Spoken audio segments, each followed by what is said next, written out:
Hello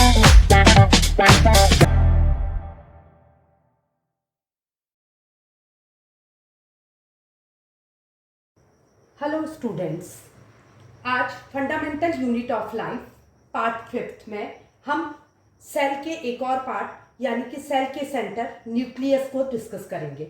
तो nucleus actual में है क्या? मैंने आपको बताया था कि हर पार्ट जो होता है वो एक मेम्ब्रेन के द्वारा सेपरेट रहता है। तो न्यूक्लियस भी क्या है?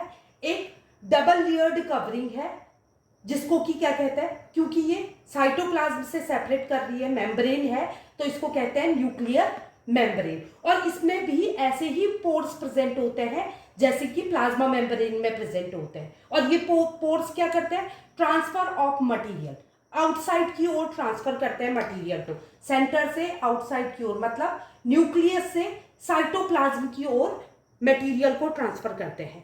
क्योंकि बाहर क्या भरा हुआ है? Jelly like structure, that is called cytoplasm. और जो न्यूक्लियस है वो उसकी फंक्शनिंग क्या है? उसकी सबसे इंपॉर्टेंट फंक्शनिंग है सेल्यूलर रिप्रोडक्शन। सेल्यूलर माने सेल का रिप्रोडक्शन करना। सेल का रिप्रोडक्शन माने सेल के जैसे ही दो और सेल का फॉर्मेशन करना। तो ये सबसे इंपॉर्टेंट फंक्शनिंग है न्यूक्लियस की।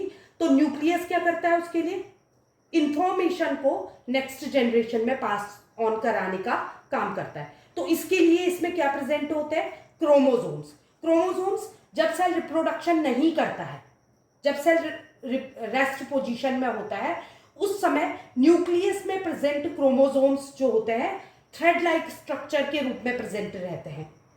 इंटेंगल्ड मास ऑफ थ्रेड जिसको कहते हैं, और इस स्ट्रक्चर को क्रोमेटिन मटेरियल कहते हैं। क्रोमोसोम्स की जगह इसको क्रोमेटिन मटेरियल कहते हैं।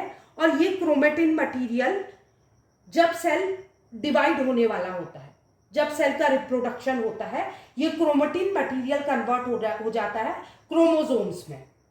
और इन क्रोमोसोम्स का फॉर्मेशन होता है, यानी कि ये क्रोमोसोम्स कंपोज्ड होता है डीएनए एंड प्रोटीन से। आपको मैंने प्रीवियस लेक्चर में भी सेल वॉल का कंपोज्ड होना बताया था, जो कि सेल वॉल ट्रिक बताई थी सेल्यूलोज से। प्लाज्मा मेम्ब्रेन ट्रिक बताई थी पीएल से, प्रोटीन एंड लिपिड से। सिमिलरली क्रोमोसोम्स में आपको डी एंड पी कोई भी अल्फाबेट प्रेजेंट नहीं दिख रहा है, तो मैं एक और ट्रिक बताऊंगी।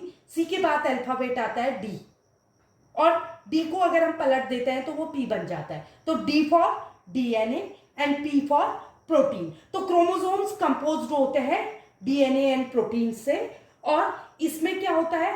इंफॉर्मेशन होती है नेक्स्ट जनरेशन के लिए। क्यों? क्योंकि ये कंस्ट्रक्शन सेल्यूलर रिप्रोडक्शन का काम करता है। तो जो नए सेल्स बनते हैं उनके लिए इंफॉर्मेशन प्रेजेंट होती है क्रोमोसोम्स में।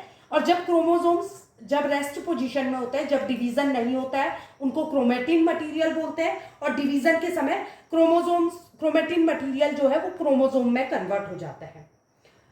और क्रोमोसोम्स में डीएनए प्रेजेंट रहते हैं, और डीएनए की फंक्शनल बॉडी होती है या फंक्शनल सेगमेंट होता है जीन्स। यानी कि जीन्स, पहनने वाली जीन्स से आप याद कर लीजिए कि डीएनए के वर्कर्स जो है वो क्या है? जीन्स है, जो कि क्या करते हैं?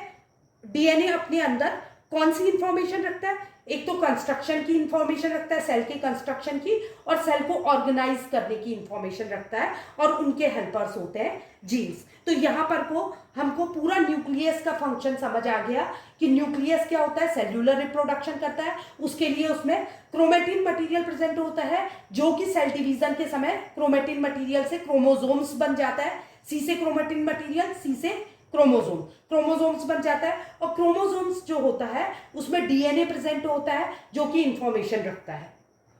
तो आई होप आपको पूरा वीडियो समझ आया होगा।